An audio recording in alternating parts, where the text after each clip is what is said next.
Todos sean bienvenidos. Esta es la meditación correspondiente al 26 de enero. La serie se denomina Tapa a Tapa y es una lectura devocional de la Biblia. Yo soy el pastor Rafael Pola y me da gusto que hoy podamos continuar compartiendo, meditando nuestra lectura del texto bíblico. Hoy tendremos Éxodo 2, verso 11, hasta el capítulo 3, verso 22. Mateo 17, versos 10 al 27, el Salmo 22, verso 1 al 18 y Proverbios 5, versos 7 al 14. Me gustaría compartirles al inicio de la meditación de hoy el que Dios bendice nuestra lectura de la Escritura. Recuerden que este es el segundo paso, la lectura de la Escritura. El primer paso es oír. Y hoy hay muchas formas de oír la palabra. Hay recursos tecnológicos que facilitan el oír la palabra. El segundo paso es leerla. Y lo hacemos todos los días al leer la palabra de nuestro Señor. Ayer veíamos que es conveniente permitir que la palabra penetre hasta lo profundo del corazón. Y esto nos lleva al tercer paso, que es justamente meditar. Yo he querido llamarle así a todos estos pequeños devocionales que tenemos día a día, que consisten en lecturas de la Escritura con un objetivo devocional. Y le he llamado meditaciones porque no estamos enfocando la labor intelectual de la reflexión. También pueden llamarse reflexiones, pero no lo son en el sentido en el que la meditación implica volver al texto bíblico para considerarlo como palabra de Dios en nuestro corazón. Recuerdo muy bien que alguien nos enseñaba que la palabra hay que rumiarla. Es como la vaquita que pasa mucho tiempo masticando y lo pasa de un estómago a otro y va masticando y masticando hasta que lo digiere. La palabra es así. No la leas de un sopetón, no la leas rápido para terminar lo que corresponde al día. No se trata de cumplir y poner palomita, sino de leerla de forma pausada, comprendiendo lo que leemos, lectura de comprensión. Una vez que hemos dado el paso de la lectura de comprensión, nos toca meditación. Considera la palabra. Permite que ella llegue a lo profundo de tu corazón. Y medita quiere decir, mantente todo el día pensando en lo que Dios te ha dicho en su palabra. Él siempre nos habla. Éxodo 2, ya estamos instalados en Éxodo, el segundo libro de la Biblia, el Pentateuco. Y hay muchas formas de leer estos textos bíblicos. Una buena serie en un libro, incluso, que sería muy provechoso sobre liderazgo, sería revisar los modelos de liderazgo de Abraham, de Isaac y de Jacob, los tres patriarcas, luces y sombras, virtudes y defectos. Y seguiríamos sin duda que con José, así que tendríamos 4 capítulos de nuestro libro, Abraham, Isaac, Jacob, José. Y debiéramos intercalar también ahí como subcapítulos el papel de las mujeres en el liderazgo, porque aunque no tengan el título, su influencia, como ustedes pueden recordar, fue manifiesta en la historia de estos grandes hombres. Pero el siguiente, sin duda, que es Moisés, tal vez con David, el gran líder de Israel. Por eso es que he querido empezar comentando sobre el carácter de Moisés. Porque si bien Dios nos usa por su misericordia y la basura del mundo, Dios la escoge para avergonzar a los sabios. Y muchos estamos en el servicio realmente por misericordia, porque no tenemos muchas habilidades ni dones personales. También es verdad que hay algunos grandes personajes con grandes dotes humanas. Yo no peleo cuando tenemos que reconocer que también Dios usa a personas con grandes dotes humanas. Y digo no peleo porque no se trata de decir que no influye en nada quien tú seas, porque eso es falso. No depende de quien tú seas para que Dios te use, pero Dios te escoge también por las habilidades y dones y características que ya tienes por creación, por formación o por redención. Y es el caso de Moisés. Su liderazgo se ve desde el momento en que sale en defensa de este hebreo que está siendo maltratado por un egipcio e incluso mata al egipcio. Después vemos su carácter cuando intenta mediar entre dos hebreos que están peleando y uno le dice, ¿y tú quién eres para intermediar? Pero su carácter de intermediador entre aquellos que de su propio pueblo están en conflicto. Después emigra y llega a la zona donde se encuentra con las hijas de Yetro o Jetro, que también se ha llamado Reguel, dos nombres que se usan para el mismo personaje. Sus 7 hijas son pastoras, van a ocupar el agua del pozo, las maltratan los pastores, pero Moisés sale en defensa de ellas. Esto abre la puerta para que llegue a la casa de Reguel. En poco tiempo recibe como esposa a Séfora, la hija de Reguel o Jetro, y de ese matrimonio nace Gersón.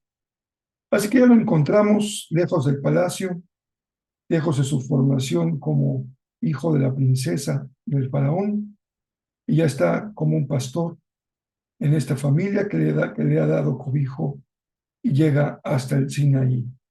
Y ahí nos encontramos con una de esas grandes manifestaciones divinas en la Biblia que se llaman teofanías. Pues no hay muchas. La primera o la mayor de ellas, si no la primera, es esta en la zarza ardiente, que es una teofanía, una manifestación física presencial de Dios. Dios de alguna u otra manera se personifica o se hace visible, aunque de forma velada o de forma transfigurada. Es el caso de esta zarza que arde. Y ahí Moisés se ve impactado por la majestuosidad de esa imagen y la voz que desde ella sale. Le ha dado una tarea a Moisés, pero aquí aparece un tema muy importante que recorre también toda la Biblia y toda la teología, el nombre de Dios. Y Dios se le da a conocer de la manera en que Moisés lo podría conocer, es decir, como el Dios de Abraham, el Dios de Isaac y el Dios de Jacob.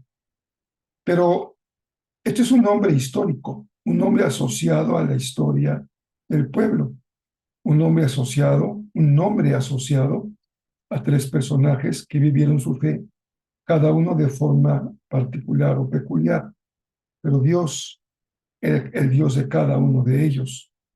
Pero Moisés vuelve a preguntar, bueno, cuando vaya yo con Faraón me va a decir, ¿y tú a nombre de quién vienes?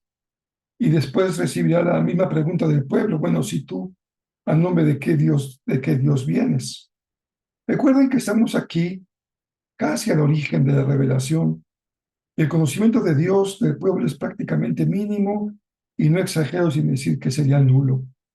Conviven con los egipcios, con los pueblos que habitan en Canaán, ven muchas religiones paganas, así que la comprensión del pueblo hebreo de Dios, de su Dios, es tan limitada como el Dios de Abraham, de Isaac y de Jacob, como dioses familiares.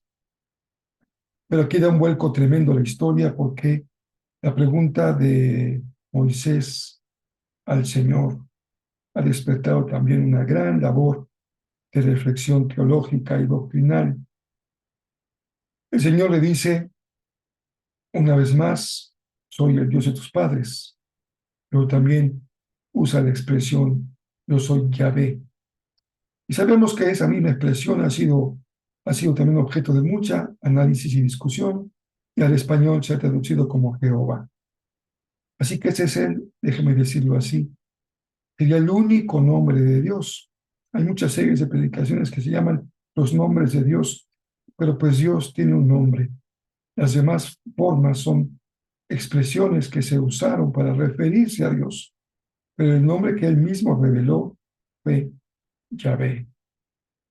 Esto ha dado lugar a una gran, gran reflexión en la Biblia misma, con una gran escuela de reflexión entre los judíos, entre los hebreos, y también el nombre importante será Adonai, pero nos quedamos hasta aquí con este nombre.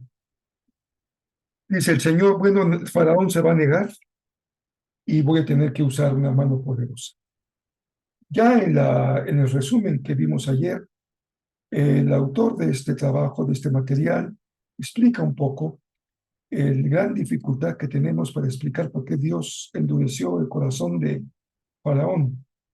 Y aquí ya hay un avance de respuesta, dice el pasaje que hace una expresión del Señor.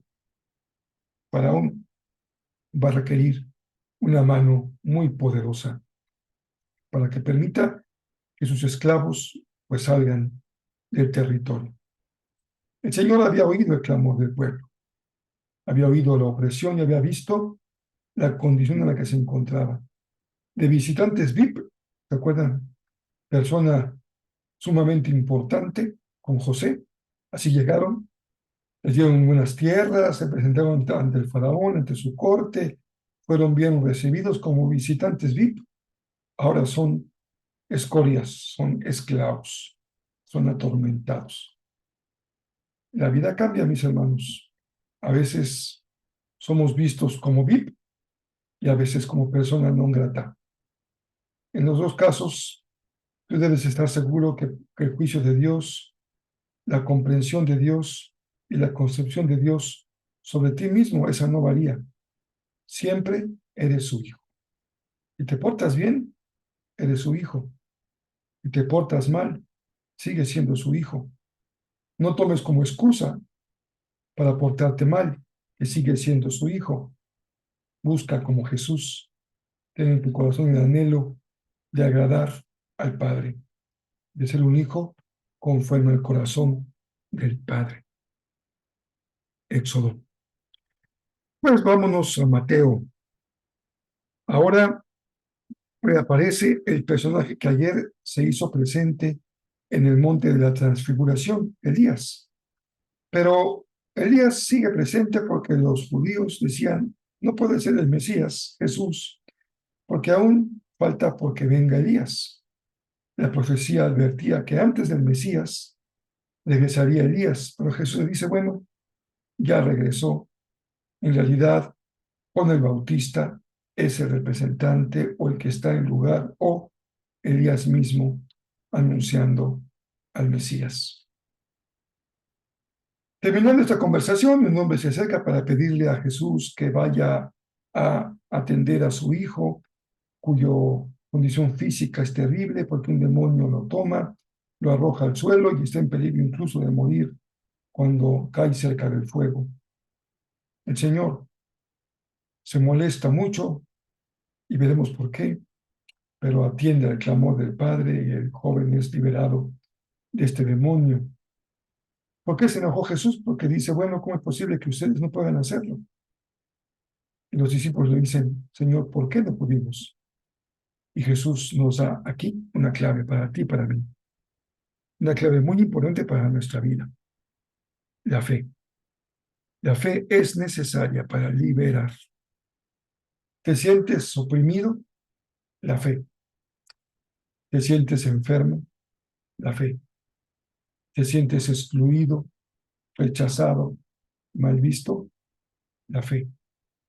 ¿Te sientes avergonzado? ¿Te sientes indecente? La fe. ¿Te sientes un cristiano con poco vigor, con poco poder? con poca efectividad, la fe. Esto quiere decir que el éxito de nuestra vida no depende de nuestras propias capacidades. Hay que ponerlas en las manos del Señor, pero siempre la fuerza más poderosa que Dios ha dado para que podamos ser útiles, servirlo en su reino, es la fe. Termina el pasaje de esta ocasión con una pregunta acerca del impuesto. Jesús le dice a Pedro, bueno, Pedro, ve, toma un pez, cuando abras la boca vas a encontrar una moneda, ve y deposítala, es el impuesto tuyo y el impuesto mío. Que no hablen, no demos ocasión para que hablen. Cumplamos con nuestro deber de presentar nuestro impuesto. Salmo 22, muy conocido.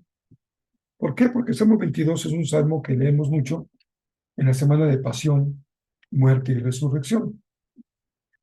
Es un salmo que puede ser categorizado con tres diferentes conceptos. Es un salmo real, es un salmo de David, que habla como rey, es un salmo mesiánico, porque sin duda que tiene un cumplimiento más allá de su horizonte directo de lectura hasta el tiempo de Jesús, así que es un salmo mesiánico, pero también es un lamento individual, una oración que se levanta al Señor como un lamento de carácter personal. El salmo es muy prolijo en metáforas sobre la condición en la que se encuentra el salmista abatido por completo. Él llega a decir, me siento como un gusano. Además, mi condición es objeto de burla de toda la gente. Dicen, mira, mira al reyesito de Israel, mira al cristianito, ¿no? No que tan bueno, no que tan vigoroso, no que tan triunfador, mira cómo acabó. Soy la burla de la gente. Dice, se siente seco como barro. Ahora que estoy en México, en la Ciudad de México me he percatado de que las cosas cambian porque nuestra piel resiente el cambio del clima, del agua, y aquí hay una terrible resequedad. Pero así se sentía, ¿cómo se sentía David? Dice, me siento seco como barro, hasta mi piel se ve agrietada. Y su boca, dice, me siento con mi boca completamente seca. Yo creo que tú entiendes muy bien lo que es sentirse así. Ahora, el Salmo no tiene un triunfo, una victoria, una salida. Es una pregunta con la que empieza el verso 1. Dios mío, oh Señor, ¿por qué me has abandonado? Y gracias a Dios que no hay aquí una solución, porque en la medida en que el Salmo se queda en el terreno de la lamentación, nos permite dos cosas. Uno, identificarnos con él cuando nos sentimos igualmente abatidos. Y dos, aprendemos que cuando estamos abatidos, la mejor medicina es clamar y orar, hacer un lamento al Señor. Ahora, estamos leyendo la Escritura, gracias a Dios. Espero que con la indicación de hoy te permanezcas meditando en ella todo el día. O también que al cerrar tu Biblia o antes de abrirla, clames al Señor. Puede ser oración de alabanza, seguro que es oración de gratitud, pero podría ser también que te toque orar un lamento individual. Me siento como un gusano. Y tal vez también podrías decirle al Señor, Señor, ¿por qué siento que te has olvidado de mí? El hecho mismo de decirlo es un paso para salir de la condición en la que se encuentra el salmista. Proverbios 5, todo el capítulo, continuará con el tema de la mujer inmoral. Era muy importante para la formación de los jóvenes judíos el advertirles del peligro en el que caían por una vida tan de fácil romper los límites morales. Nosotros hoy también vivimos una época muy parecida. Los límites morales parecen ser cada día menos precisos, menos fuertes, hay menos limitantes. Nuestros jóvenes especialmente ven con mucha sospecha, como que fruncen su rostro cuando escuchan las prohibiciones con las que muchos crecimos.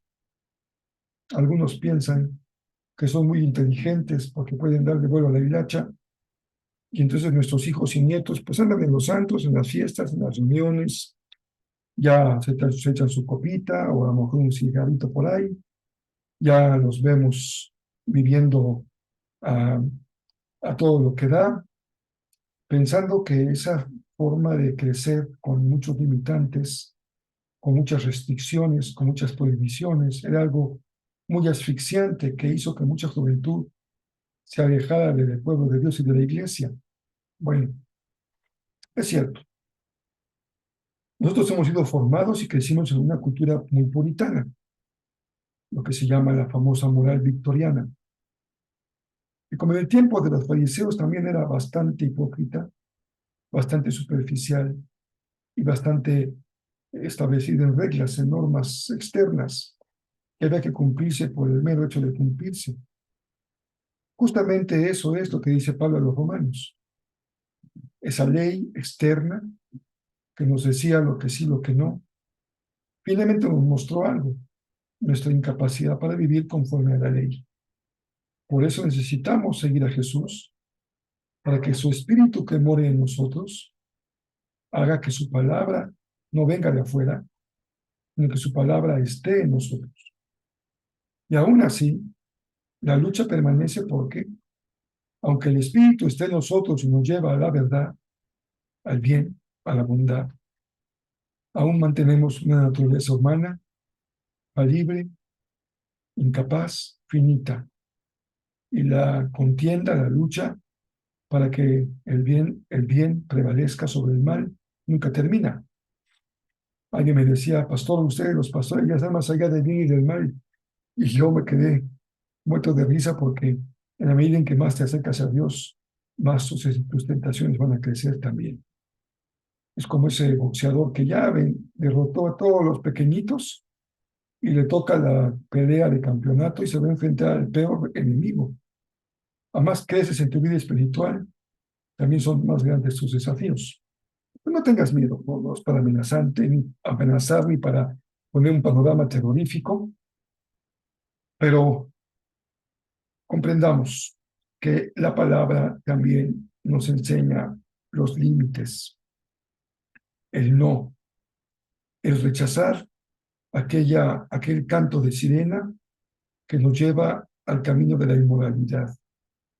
Hay que saber decir que no, porque el Espíritu nos hace discernir lo bueno de lo malo.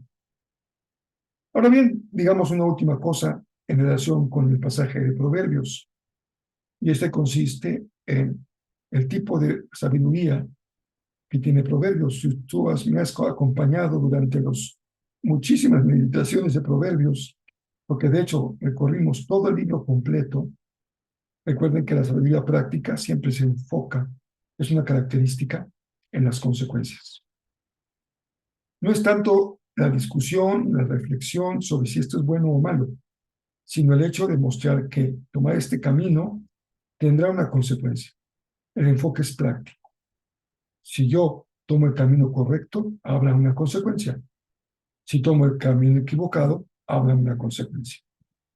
Así que dejarme seducir por la mujer inmoral, y si eres mujer, dejarte seducir por el varón inmoral, traerá a tu vida dos cosas: la ruina y, en segundo lugar, la vergüenza. Pues la ruina era algo muy metálico, muy económico para este joven, para el joven que se ha instruido, porque la idea de Proverbios es que los jóvenes iban a dilapidar su fortuna con las mujeres, y eso acarreaba para ellos ruina. Y una vez que caían en la ruina, por andar, como el hijo pródigo, dilapidando su fortuna, pues iban a ser motivo de vergüenza. Porque en lugar de construir, qué bueno que tengas quien te herede, es una gran bendición. Tal vez no sea la mejor forma de tener riqueza, recibir una herencia, pero si tienes quien te herede, lo menos que puedes hacer es multiplicarlo. No solamente de forma económica, Y aquí creo que a la juventud vale la pena decirle que si ha recibido muchas cosas de la primera generación, un testimonio de fe, de valor, de vigor, de constancia, de compromiso, si tienes un templo donde la adoras hoy, fruto del trabajo de tus padres, tus abuelos, ojo, ser insensato es gastarse lo que recibiste. No has trabajado por ello, pero te toca multiplicar, construir, poner otro pisito, mejorar lo que has recibido, crecer en compromiso, en entrega, en amor, en devoción, porque esa es la mentalidad del pueblo hebreo. Cuida tu riqueza y multiplícala para que no seas motivo de vergüenza. La sabiduría práctica, recuerden, enfoca las consecuencias. Antes de tomar una decisión, antes de hacer algo, piensa muy bien lo que vas a recibir como consecuencia. Muy bien, pues hasta aquí nuestra meditación del día de hoy en las Escrituras. Les espero el próximo domingo a las 10 y a las 6 en Israel, allá en Cancún. Yo ya estaré predicando en el clima calurosito de Cancún, aunque en enero todavía es bastante aceptable. Pero estos días ha habido vientos muy fuertes, producto de las situaciones climáticas, pero habrá un cielo hermoso, unas nubes bellas, y también si podemos dar una vuelta al mar, pues imagínense lo que es caminar por la playa, levantar nuestros ojos y adorar al Señor, creador de todo cuanto existe. Bueno, perdónenme que ya me fui a otro lado, pero vamos a Jezreel a las 10 y a las 6. Si llegas a las 9:30, te ofrezco que te recibimos con un cafecito. Llegas 9:45, pues ya llegaste tarde para el cafecito, a tiempo para el culto. Así que a las 10 tenemos el primero y el segundo a las 6 de la tarde, mensaje 6 y mensaje 7, primera carta de Juan. Qué bendición. Esta carta pastoral del corazón de un pastor que está atento a una iglesia con crisis para enseñarle cómo superar las crisis. Incluso, cómo puede una crisis ayudarnos a ser mejores personas. Dos cositas, invita a alguien, no vayas solo, que te acompañe alguien. Si vas con tu familia, pues llévate a otra familia y podamos ir cada día creciendo como familia espiritual. Y para lograr que te acompañen, hay que invertir en ellos. Amistad, comprensión, compañerismo, fraternidad, tiempo juntos, servicio. Esto es muy poderoso, porque el ejemplo arrastra, aunque las palabras pueden convencer, lo más poderoso es el ejemplo. Y ese también es el gran reto, porque si la gente te conoce, pues porque te conoce va, pero déjame decirte algo, porque te conoce no va. Espero que tu caso sea el primero, porque te conocen van, y no el segundo, porque te conocen, lo mejor no voy, diría alguno. Sé que en el caso de nuestros oyentes, espectadores de estas pequeñas meditaciones, no es.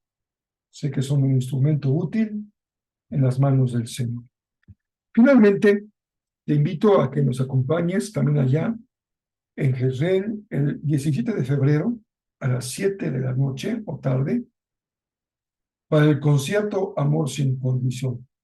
Como puedes observar, pues el 17 es un día muy cercano al 14, así que en realidad estamos teniendo ocasión de una celebración con motivo del Día del Amor y la Amistad. Para el pueblo de Dios, todos los días son Día del Amor y la Amistad, porque Dios es amor. Pero no hace ningún daño que en un día de forma especial lo recordemos y lo celebremos. Si no puedes estar presente porque vives fuera de Cancún, pues entonces yo quiero invitarte a que nos acompañes tanto en Facebook como en YouTube para que te puedas unir al concierto. Espero que lo puedas hacer y que disfrutes la alabanza, la adoración. Si tienes gente conocida en Cancún, pues invítala a que vaya. A lo mejor tú no estás en Cancún, pero conoces un amigo, un familiar, un vecino que se vino para acá, también invítalo. Puedes hacerlo con toda confianza para que nos acompañe en que es el 17 de febrero. Tenemos personas enfermas, motivos de oración. Espero que en otras meditaciones tenga yo a la mano la lista de peticiones para que podamos unirnos para orar al Señor, porque ese es uno de los grandes privilegios como familia espiritual, que unos oremos por los otros. Les mando un abrazo muy fuerte y ese día sean muy felices. Disfruten que son hijos de Dios y no padezcan su vida. Eso sería horrible.